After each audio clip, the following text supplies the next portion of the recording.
Hello everybody, my name is Benjamin Bloom. Welcome to the Championship review. It is Sunday afternoon. I'm doing this when I can this weekend. I'm off to fireworks and then Blue Monday podcast later, and we're up against West Brom and Stoke tomorrow night, so it didn't feel like live stream was going to be right. So we're going to review the Championship games right now, and we'll be back to live stream for the predictions, previews, etc. on Thursday. But in the meantime, we have a full round of games to talk about. Again, stretching out Friday, Saturday, Sunday, Monday. So the big caveat to all of this is West Brom versus Stoke. Stoke versus West Brom, the other way around. Still to come tomorrow night on the Monday, which may mean that we have 4 different leaders in 4 different sittings. So Swansea play first, they go top, then Leeds they go top. Preston have won this afternoon, they go top. All of the top 3 at the moment getting wins. Forest as well, so we could have an entire top 5 all winning if West Brom keep up their end. But at the moment we need to start at the top, which means Preston, and it was Charlton 0, Preston 1, against the backdrop of Alex Neil being linked by the TalkSport Twitter with Stoke, very unhelpfully for Preston, you would think, yesterday afternoon, and then the club denying it and him being asked about it by Sky and pouring cold water on that. I dare say that won't be the last of that link we'll hear, but this is why Alex Neil's being linked, because he's got Preston, who are not a parachute team, who haven't spent a lot of money at all, who've done really well in the transfer market. He's got them top of the league with 15 games gone. So that's why he's being linked. And it's wins like this. Charlton 0, Preston 1. It was Gallagher with a penalty, 58 minutes. Stockley hauled down in the box. Gallagher with his usual quickly spin around and stick the penalty in. Preston must have had 5-6 penalties probably already this season, and Gallagher puts it in. Stockley got the start up top. Barkhazen, however you say it, had been playing up top. He moves off to the right. They lose Johnson in the first half, but the depth is there. They can move Brown forward, stick Gallagher in. Looking very, very good once again for Preston. They've responded well to that late defeat at Reading with a draw. That draw would have been against Leeds as well, wouldn't it? And 2 victories back to back, so 11 points in the last 6. And given that no team is on 2 points per game, West Brom can remedy that tomorrow night. 11 from 6 is going to do you well, isn't it, at the moment? So great stuff from Preston, but you do wonder with that Bet365 money, will Preston have to succumb to Stoke's approaches? Whether they're legal or not, we will find out in due course. Preston top 28 points. Charlton 1 win from 6. Tricky run of fixtures drops them down to 10th. Charlton fans will hope this is not the natural order. Very competitive with those bottom half teams knocking them off. They did beat Leeds, however, didn't they? But in this recent run, they've come close, but not managed to beat these teams, losing to Swansea, wasn't it? Right late on to Bristol City as well. And today, 1 win in 6, as I said, for Charlton. KL seems to have worked his way into the team, just didn't have that lethal finish in Gallagher missing a headed chance today, and one from play in the second half. You'd have thought they would have got on the score sheet today, but no goals for Charlton. Charlton 10th, 22 points. They took over Leeds, who had won 2-0 against QPR yesterday. Roberts with the first goal. Harrison stands up, Rangel inside. Clever goal by Roberts, side foots it in through the crowd. Fools the keeper out really for the opener. Harrison himself gets the second goal, drives into the box. Pugh is either very silly or unlucky here. He kind of dives in to stop it and ends up just basically playing Harrison in behind to finish for 2-0. Bielsa's still going with the back 3 for Leeds. Cooper's in for Berardi now, which looks a bit more assured, let's just say. Roberts in for Alioski. Hernandez makes his return off the bench on 77 minutes. First time since September the 21st. I'll keep saying it. Leeds, if you now add Nketiah, Shackleton and Forshaw, they can get them all fit at the same time. I'm sure Bielsa will go back to the back four and they look very strong, but can they cope with injuries? That really put paid to some of the challenge last year, exacerbated the soft underbelly and propensity to lose strange games that they did in the run-in last season. All that being said, they did go top. Preston have gone above them just on literally one goal on the goal difference, plus 12 versus plus 11. 11 points in 6 as well, same as Preston. So it's all good. And if they beat Blackburn, it'd be 31 from 16, which is, you know, a good start by anybody's standard, isn't it? Just 1 point off, 2 points per game. Leeds second, 28 points. Although you could say joint top. You could also say Swansea joint top because they also have 28 points. Again, if you're watching this after Monday, if West Brom don't lose, then they will be joining them on 28 points minimum and could be out on their own. But at the moment, it's a three-way tie. And Swansea went to Wigan and won, which is no mean feat. Wigan 1, Swansea 2. Dyer in the 12th minute here. Selina down the left, cuts it back. Dyer gets across to put it in the corner. Comes across from the right-hand side as a good wide player should, when the ball's going down the other side, get into the box, get into the middle. Kiefer Moore breaks his duck. He sticks a penalty in on 21. But late goal, stoppage time. Swansea going down the right. Roberts crosses it in. Surridge is on the move. The defenders are flat-footed. Gets in front, heads it into the corner. Nice goal by Surridge. Big winning goal there. Back-to-back wins for Swansea. They jumped up to the top of the table. Obviously, 2 people have gone past them since that happened. Cooper sticks with the front four that won him that Welsh derby. So still no Baston, and Ayew goes down the middle. Dyer and Routledge in the team. I wonder if that will stay. Hey, it's working. They've won both games so far. They head for an away game at Sheffield Wednesday to close out this bunch. Wednesday away has been a difficult game, so we'll see if Swansea can keep it up and get the 3rd straight win going into international break. Number 3, Swansea 3rd, 28 points. You could say they were joint top. Wigan, a rare home defeat, only the 2nd of the season. That home form's been propping them up big style, so you would imagine a home defeat will maybe followed by an away defeat at some point, and Wigan could be sliding downwards. They're just 3 points above the bottom 3. Kiefer Moore's got off the mark, like I said, but 1 point in the last 3 games only for Wigan. No wins in 3, obviously, that being said. Wigan 19th, 15 points for them. That brings us to West Brom, who, as I've mentioned twice, they are just sitting in the pocket there on 27 points. So a win would put them top, a draw, and they would go 3rd. Do actually have the elephant in the room is Forest, who had the postponement now. Also, if they win their game in hand, could hit 28 points. So tight at the top. Forest game in hand will be against Reading, won't it? I don't know if that's been scheduled yet. So look out for West Brom. Game number 5. I was there. Barnsley 2, Bristol City 2. The Friday night Sky game. Check out my review of that one already up on the channel.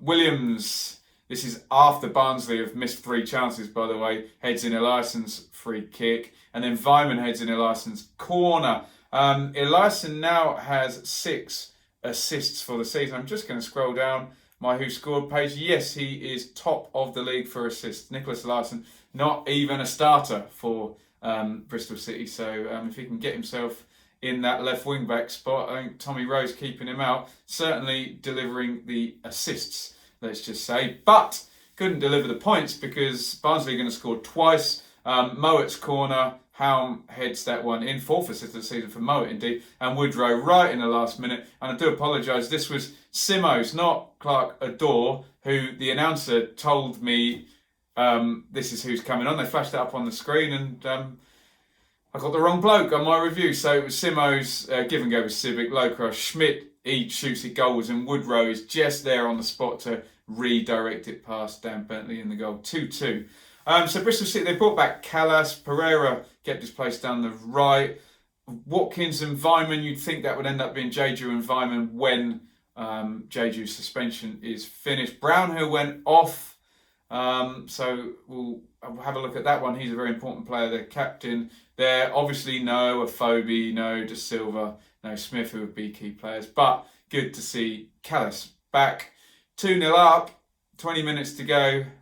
They also could have been up there on 27 points, making it even tighter. So 2 points thrown away there. They are 6th on 25. Barnsley, well, they played well in the first half. Chances for Wilkes. Chapman hits the post. Just not robust enough, though. This is the confidence issue when you haven't won since opening day. That is 14 games. Bit of pressure on from Bristol City.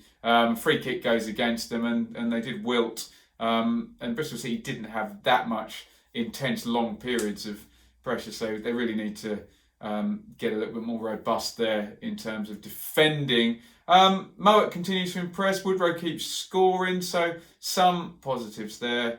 New manager anytime soon? Who knows? I wonder if they fancy Nathan Jones, who has just obviously gone out of Stoke. Barnsley off the bottom, 1 point above Stoke. Stoke get a point against West Brom. Barnsley will go back to the bottom.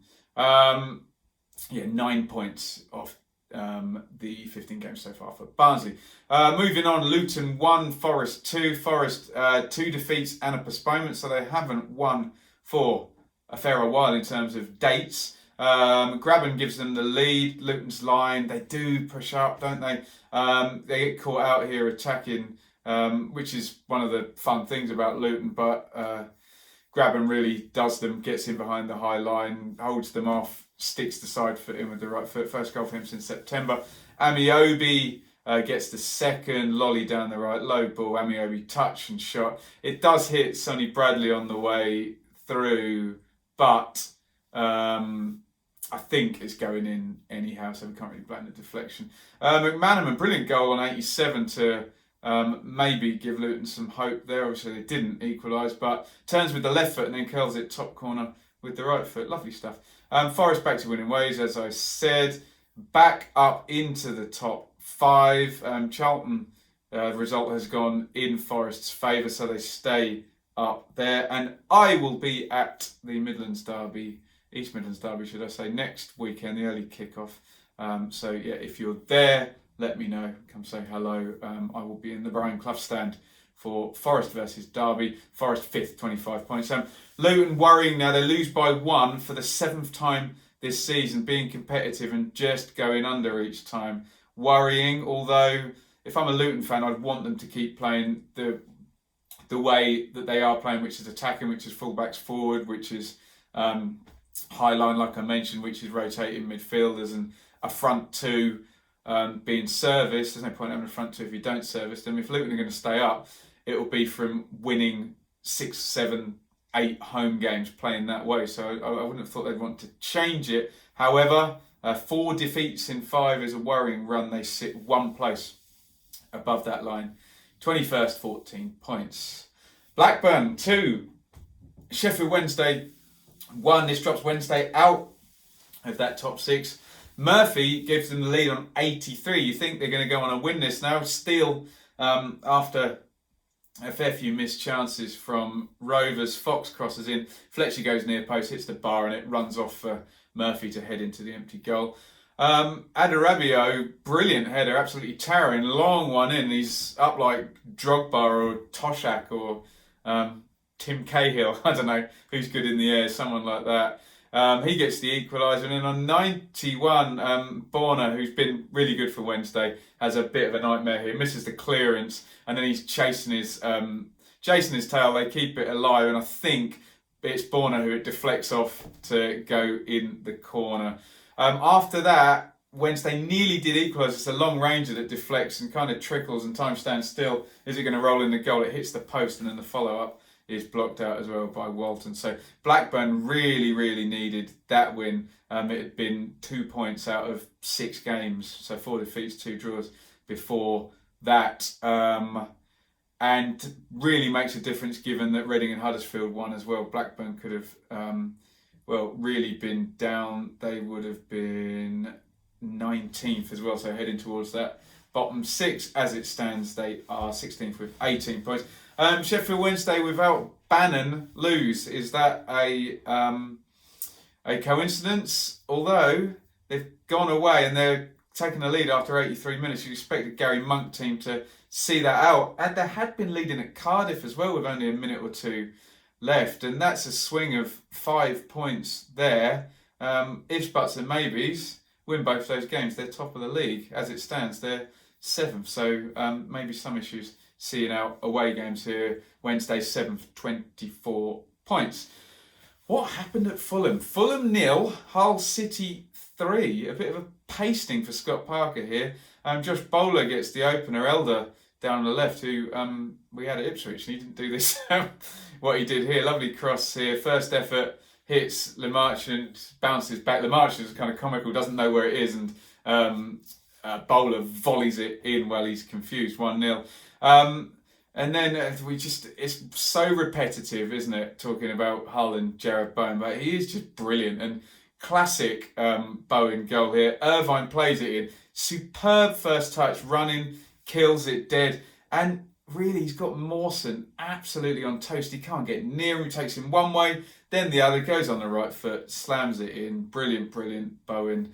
I'm sure this form, if it carries on up to Christmas, surely someone, finally, I know we said this the last 5 transfer windows about him, surely someone cashes up and takes Bowen. But 84 as well, and Bowen is really literally destroys the entire Fulham defence, powers straight through the middle of them. Bettinelli out, good save, but the damage is done because it comes out, virtually hits Eves. But I'm pleased for Eves because it took him a while to get his first goal. I believe this is his second. He hasn't scored since. So it's nice to see a player stepping up, finding it tricky. You know, even if it bounces in off you, get those goals in. So brilliant for Hull. But Fulham, 1 win in 5.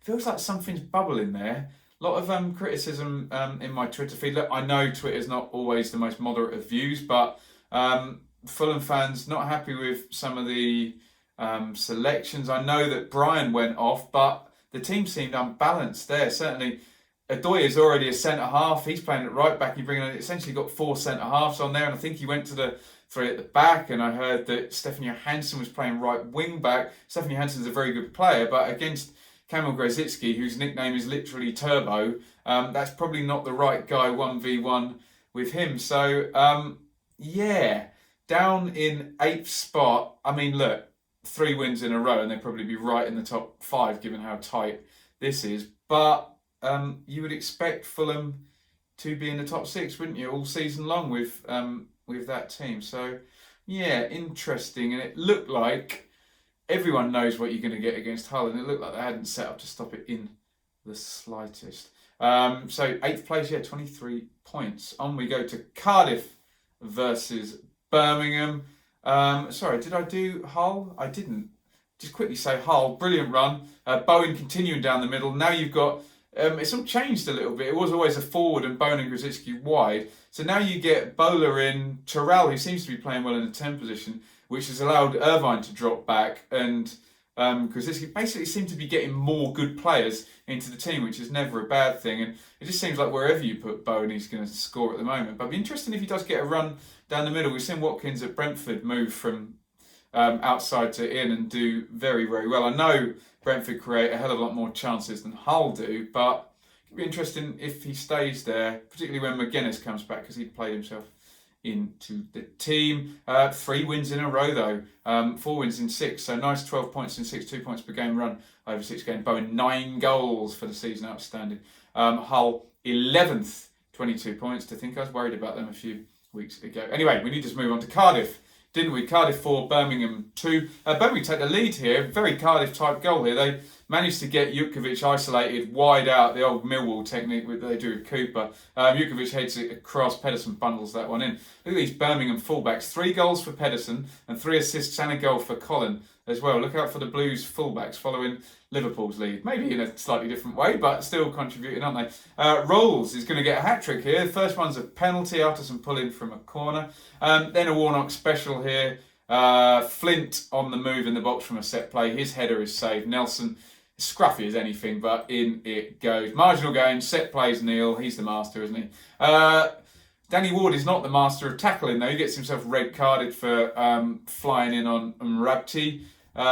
Blues have a man advantage from 52, but Joe Rolls scores again. Excellent play by Mendes Lang down the right, all the way around, beats his man. I think he leaves him on the ground, in fact. Cuts it back, Rolls, touch, opens his body, curls it into the far corner. Good goal, very good goal. And another good goal from Sunjic on 89 to bring it back to 3-2. They stand off him after the corner's cleared, and we saw him smash one in, I think, from a set play as well against Derby, a set play being cleared. Sunjic larrups that one in from way out. I don't know if Etheridge didn't see that, but flies low into the corner. 3-2. Can they get a goal back and make it 3-3 with the extra man? No, because Harley Dean jumps into Rolls with his arm up. He then gets a red card, and Bogle gets taken down for a penalty. Rolls puts in a hat-trick. Have we had any hat-tricks this season? Yeah, Watkins got a hat-trick, didn't he, at Barnsley? Are they the only two? Someone let me know in the comments. But certainly from a Cardiff central midfield player, impressive stuff to be rattling in a hat-trick there. Blues continue their run of not drawing. 6 wins, 7 defeats in the last 13. They're going to be without Dean suspended now. Everything else looks pretty settled, other than, I know Che Adams was really good, but they keep switching round. Is it Jimenez playing up with Jutkovic? It was Rabti today. You know, do with a settled partnership like they had last season. I know it's fairly obvious to say if you take a 20-plus goal striker out, but I'm just saying in terms of a consistent presence. There, Cardiff, they needed a win, and did well, didn't they? Because they were behind, and then they were playing with 10 men. I always did think that Hoylett and Mendes Lang would come back in, and this was so no Glatzel, no White, no Murphy, no Tomlin, none of those guys in. It was Ward, Hoylett, Mendes Lang, and did the damage today. Not necessarily those players, but the goals were flying in. Midfield 3 as well behind, looks like a good solution. No Sean Morrison. I think he's done both his hands, but he's certainly broken one of his hands, so he'll be back in the team, no doubt. He's an important player there. Cardiff 14th, 21 points. They need a Warnock. 8 games without conceding a goal like we've seen them do before. Right, 3 to go. Brentford 0, Huddersfield 1. I go and see Brentford. They're purring, they're brilliant, they win 3 in a row. I get all excited. Of course they're going to lose the next game, aren't they? That's what they've done to us for the last few seasons. Carlin Grant with the only goal here. He's doing really well, isn't he? Big diagonal up to Campbell. He holds it up, feeds it back to Grant, and he scores them from all kinds of angles in the penalty area. A lovely one slammed into the corner here on the diagonal. Brentford 3 straight wins in a 3-game week. Benrahma looking good, and Buemo, Norgard look really, really good. So as you can imagine, they won the possession and the shot count, but 0 points. Cowleys did the job on them here. Brentford 13th, 21 points. Could have been up there in 8th with a win. So given it's that tight, even with a 3-game streak, these defeats not good at the moment, are they, for anyone in that group in the Championship? How are we looking now? 7 points. It's ridiculous. 1st to 15th, if West Brom don't win, will be 7 points. It's got tighter. That's ridiculous. I didn't think that was possible. Let's see if West Brom can stretch it out on Monday. Huddersfield, brilliant. I thought this is the one they're going to lose. Playing against sort of the lower lights, teams that are not in form, they've done really well, but proved me wrong. Brilliant from the Cowleys here. 7 games unbeaten, 4 wins, 3 draws, 15 points in 7. Huddersfield up to 18th.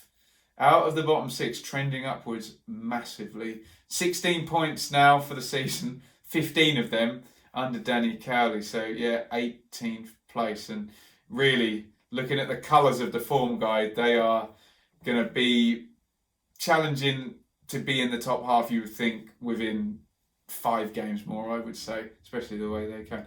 Game number 11, Derby 2, Borough 0. Tom Lawrence scores 2. Lots of people questioning why Tom Lawrence wasn't fired and Richard Keogh was. Well, here's why. Because he's a young striker with a big resale value and they don't want to lose out on the asset, basically. Great goal, the first one. Give and go. Bielik, plays it in first. Give and go with Martin. Great finish. I'm an Ipswich fan. We had Tom Lawrence on loan. He scored the goals that really kept us up in mix penultimate season. So I'll always like Tom Lawrence. Not that I approve of certain extracurricular activities that are well documented and we don't need to talk about. George Saville, red card, slides through. Bielik looked very upset. They may appeal that one. I don't know that for a fact. I just have a bit of a hunch there. He'll be a big miss in central midfield, and they could not do without him today because Lawrence gets the second. Jayden Bogle well forward, game stretched out, 6 minutes to go. Lovely first touch by Lawrence. The first touch that does all the damage as he receives it. He really takes the centre-half out of the game, who's either then going to take him down or let him pass to score, and he puts it across in with the left foot. Derby, lots of off-pitch stuff. I've done other videos on that, so if you want to hear my opinions, look elsewhere on the channel. But not too bad on the pitch. 10 points in 6 is serviceable. They could do with some away wins. They've won their last 3 home games, lost the last couple away. So that would, it's the whole Wigan paradigm, isn't it? If you add average away form to very good home form, then you're up the top of the table, aren't you? That classic win your home games, draw away, and it's fine, isn't it? You get promoted. That's 2 points per game. Imagine someone did that. 23 home wins and 23 away draws. Derby 15th, 21 points. And as I said, I will be seeing them away at Forest in the big Derby game next week. And if memory serves, that game hasn't gone well for them the last couple of times. There's been a right couple of boring 0-0s in those, hasn't there? So many Sheffield ones last year. Let's talk about Middlesbrough, though. Struggled in this one with 10 men. And as usual, every time I see Middlesbrough in the game, missing a big chance of Sombalonga in this game, not putting the chances away. No goals in the last 4 games for Burris. Looking worrying. Saville suspended. I know Clayton will probably be able to drop into that midfield spot, but yeah, form is horrible. 3 draws and 5 defeats in the last 8 games. No goals, as I say, in any of the last 4. Pressure building on Woodgate, sliding down the table, and you don't really see where the form is coming from. I know they had that little run of 8 points in 4 games earlier in the season. That was with a different system at a different time, and I'm not seeing it at the moment. I like to see managers get a good go, but not working at the moment for Woodgate. Is it Borough 22nd on 12 points? Right, last one. Reading 2, Millwall 1. Mark Bowen is brilliant, apparently, because he's got 7 points in 3 games. A beater with the opener. Jake Cooper will be very confused by this because he's defending a long throw. How many times has a Jake Cooper header led to a goal for Millwall? Well, it's a pretty good clearing header from Liam Moore's long throw, and a beater slams it in the far corner. Good finish by him from left wing back. Baldock, he's back and he scores again. He scored against QPR as well, didn't he? Ejaria gives the assist, slips it to Baldock. Great finish. Sticks in the top corner from about 20 yards. Second goal since Mark Bowen put him back in the team. I'm sure he's not losing his play. 63. Wallace gets one back. Wallace keeps scoring as well, doesn't he? Corner of the box, rides the tackle, hits into the bottom corner. 4 in the last 5 for Jed Wallace. 6 for the season. First defeat for Gary Rowett here. Looked competitive. It looks like Reading won this with very good finishing by the look of it. Low percentage chances, both of them. One from the corner of the box, one from outside the box. So probably not too much in terms of being outplayed and being worried about. So Millwall will move on, and looks like they're tweaking the style with some more technical guys. So interested to watch this play out. Millwall 17th, 18 points. Reading superb. In terms of the points returned, 7 points in 3 games. Again, 2 tight wins in the home game, last minute against Preston, and this one with low XG against Millwall today.